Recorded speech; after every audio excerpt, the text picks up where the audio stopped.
बादशाह ताबिश की एक ही इकलौती बेटी थी जिसका नाम शहजादी नायाब था।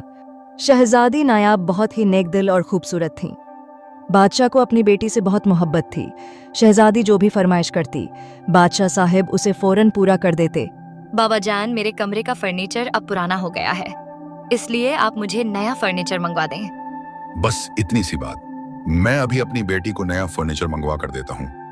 शहजादी की फरमाइश करने की देर थी कि बादशाह ने फौरन शहजादी के कमरे के लिए नया फर्नीचर मंगवा दिया और कमरे को बहुत प्यारा सजा दिया। नायाब, तुम्हें नया फर्नीचर पसंद आया? बहुत ज्यादा बाबा जान, फर्नीचर बहुत प्यारा है और कमरा भी बहुत अच्छा सजा हुआ है। बादशाह का सलूक अपनी आवाम के साथ भी बहुत अच्छा था, लेकिन बादशाह में एक खामी थी कि बादशाह को अपनी दौलत पे बहुत घमंड था। बादशाह लोगों की ज़रूरियात पूरी करता और साथ ये भी पूछता कि तुमको रिस्क कौन देता है, तो लोग बादशाह के डर